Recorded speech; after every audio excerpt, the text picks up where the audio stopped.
میرے محترم دوستو، بزرگ عزیزو، روئے زمین پہ جو سب سے بڑا گناہ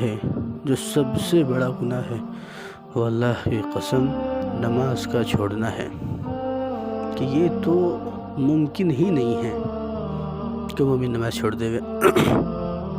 یہ تو ممکن ہی نہیں ہے کہ مومن نماز چھوڑ دے۔ یہ تو ممکن ہے غیر نماز پڑھ لیں، لیکن یہ ممکن نہیں ہے کہ مومن نماز چھوڑ دے، کیونکہ اسلام اور کفر کے بیچ یہی آڑ ہے، پار ہے، دیوار ہے۔ باقی جتنے کام مسلم کر رہے وہ سب غیر کر رہے ہیں، کہ شراب مسلم بھی پیتے ہیں، غیر بھی پیتے ہیں، سردیوں میں یہ بھی کپڑے بانٹ رہے ہیں، وہ بھی بانٹ رہے ہیں، اچھا وہ بھی کھا رہے ہیں، یہ بھی کھا رہے ہیں، کام وہ بھی کر رہے ہیں، یہ بھی کر رہے ہیں۔ لیکن میں محترم دوستو، بزرگ عزیزوں، صرف فرق نماز کا رکھا کہ نماز بتائے گی، اور سب سے زیادہ مسلمان نماز کی طرف سے غافل ہیں، سب سے زیادہ۔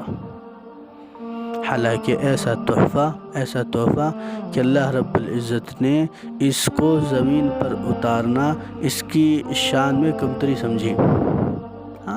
معراج پہ بلایا کہ اعلیٰ تحفہ دینا چاہتے ہیں اور اعلیٰ جگہ پہ دیں گے، اور حضور پاک صلی اللہ علیہ وسلم اکثر فرمایا کرتے تھے کہ جعل قرۃ عینی فی الصلاۃ، کہ میری آنکھوں کی ٹھنڈک نماز میں ہے۔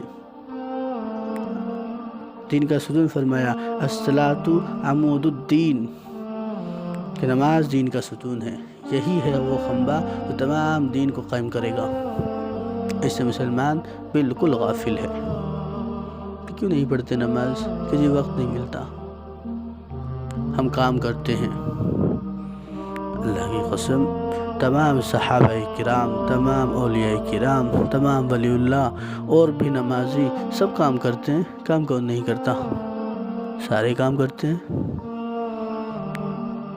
یہ تو بہانے ہیں، یہ تو بہانے ہیں، اور یہ تو بدنصیبی ہے۔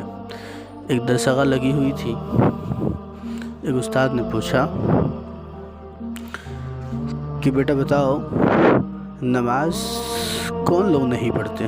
سنو دھیان سے، نماز کون لوگ نہیں پڑھتے؟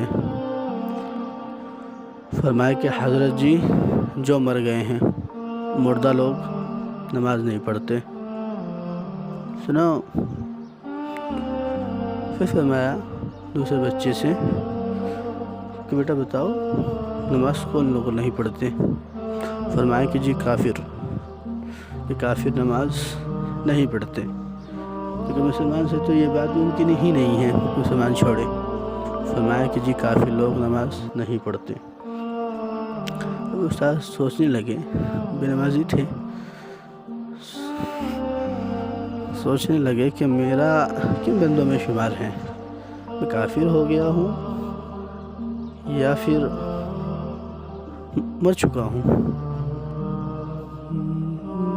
سنو بہت دھیان سے، کہ میں کافر ہو گیا ہوں یا پھر میں مردہ ہو گیا ہوں۔ ایک صاحب اور اپنے غلام کے ساتھ چل رہے ہیں، غلام کو تھوڑا عذر بھی طے کرا کہ ہمارا سامان یہاں سے وہاں پہنچا دو، ہم تمہیں یہ اجرت دیں گے۔ غلام سامان اٹھا لیا، اٹھاتے عصر کا وقت ہویا، اور فرمانے لگے کہ جی عصر کا وقت ہو گیا ہے، لہذا مجھے نماز کی اجازت دے۔ عصر کا وقت ہو گیا ہے، مجھے نماز کی اجازت دے دیں۔ فرمایا اجازت ہے، خوب نماز جاؤ پڑھو۔ نماز پڑھنے گئے، کچھ وقت لگ گیا، دل لگ گیا، لگ جاتا ہے نا دل۔ نماز کی جب حقیقت تک پہنچیں گے نا انشاءاللہ تو دل لگے گا۔ فرمایا کہ دل لگ گیا، وقت لگ گیا، اور وہ باہر سے چلانے لگا، خوب چلا رہا۔ دیکھو، میں یہ بات اس لیے سمجھا رہا ہوں کہ نماز چھوڑ کر دل اتنا سیاہ ہو جاتا ہے کہ پھر نماز کی توفیق ہی نہیں ہوتی، نماز کی توفیق ہی نہیں ہوتی۔ بہت پکی سچی بات عرض کر رہا ہوں کہ وہ چلا رہا اور مسجد کے دہلیز پر آ گیا، زینے پر، اور فرمایا کہ تو باہر کیوں نہیں آ رہا؟ باہر تو کیوں نہیں آ رہا؟ یہ سامان نہیں اٹھانا ہے؟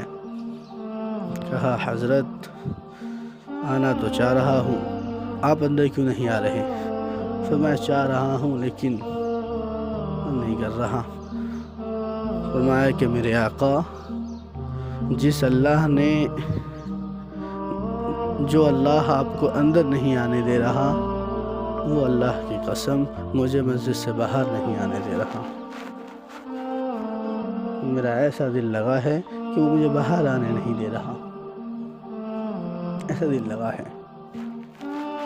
تو یہ دل نماز پڑھ پڑھ کر ہی آتا ہے، نماز پڑھ پڑھ کر ہی یہ دل آتا ہے۔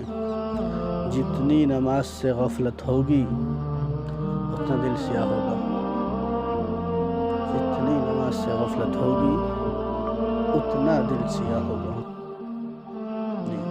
اور سوال ہوگا جہنم میں سوال ہوگا، اور تمام مسلمان ہم سب شرمندہ ہوں گے۔ پوچھا جائے گا، کافر پوچھیں گے ما سلککم فی سقر، کہ تم کیوں آ گئے یہاں؟ تم یہاں کیوں آ گئے؟ تب تو مسلمان تھے۔ لعلکم من المصلین، ہم تمہارے ساتھ اس لیے داخل ہوئے ہیں کیونکہ ہم نماز نہیں پڑھتے تھے۔ ہم تمہارے ساتھ اس لیے داخل ہوئے ہیں کیونکہ ہم نماز نہیں پڑھتے تھے، اور کوئی عذر نہیں اور کوئی وجہ نہیں۔